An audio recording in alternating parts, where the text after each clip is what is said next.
बहुत पुराने समय की बात है। एक छोटे से गांव में एक जादुई पेड़ था। वहां के लोग उस पेड़ को बहुत मानते थे। गांव में एक बच्चा नामक राम रहता था। एक दिन राम ने उस पेड़ के पास खेलते हुए एक जादुई पत्थर पाया। वह पत्थर उसे बताता है कि पेड़ जादू की दुकान है। राम ने पेड़ के रहस्य को खोला और उसने गांव को जादू से भरा बना दिया। लेकिन उसने एक दिन अपनी लापरवाही में पेड़ की जड़ में कुचला। राम को पत्थर ने उसकी गलती दिखाई और उसने सीखा कि हमें प्राकृतिक संपदा का सम्मान करना चाहिए। उसने फिर से पेड़ को संभाला और सभी को इसकी देखभाल के लिए संजीवनी बूटी बांटी। इस कहानी से हमें सीखने को मिलता है कि हमें प्राकृतिक संपदा का सम्मान करना चाहिए और हमें अपने अद्भुत वातावरण की देखभाल करनी चाहिए। क्या आपको यह कहानी पसंद आई? कमेंट में बता देना। तो चलो दूसरी कहानी को शुरू करते हैं। एक गांव में एक छोटा सा बच्चा नामक रामू रहता था। वह अपने माता पिता के साथ गांव के किनारे के निकट एक छोटे से घर में रहता था। रामू बहुत ही साहसी और समझदार था। एक दिन रामू ने अपने दोस्तों के साथ जंगल में घूमने का प्लान बनाया।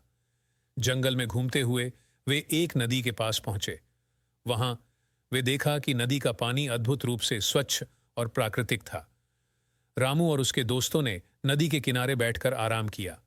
तभी एक वृद्ध आदमी वहां आया और उन्हें बताया कि यह नदी जादुई है। यह नदी सभी बीमारियों को ठीक करने और सभी को सुख शांति देने की क्षमता रखती है। रामू और उसके दोस्तों ने वहां कुछ समय बिताया और फिर नदी में स्नान किया। उन्होंने नदी के पानी का अद्भुत गुण अनुभव किया और उन्होंने वृद्ध आदमी से धन्यवाद कहा। इस कहानी से हम सीखते हैं कि प्राकृतिक संपदा की सहायता से हम अपने समाज को कैसे समृद्ध और स्वस्थ बना सकते हैं। नदी के जादुई पानी ने रामू को और उसके दोस्तों को एक महान उपदेश दिया कि हमें प्राकृतिक संपदा की रक्षा करनी चाहिए और इसका सम्मान करना चाहिए। एक गांव में जंगल के किनारे एक सांप रहता था। वह सांप बहुत ही विशाल था और उसके साथ बड़े समुद्र के समान लंबाई का था। लोग उसे राजा सांप के नाम से जानते थे। एक दिन जंगल के अन्य जानवरों ने सांप को चुनौती दी कि वह सांप जंगल का सबसे तेज और मार्मिक जानवर है। सांप ने चुनौती को स्वीकार किया और उसे साबित करने का निर्णय लिया। वह जंगल के हर कोने में घूमता और दिखाने के लिए अपनी ताकत और शक्ति का प्रदर्शन करता।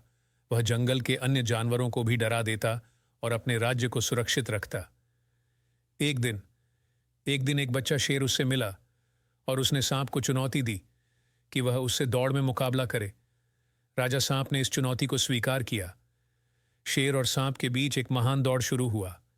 दौड़ में शेर थोड़ा आगे था, लेकिन सांप ने अपनी चालों के साथ साबित किया कि वह भी उससे कम नहीं है।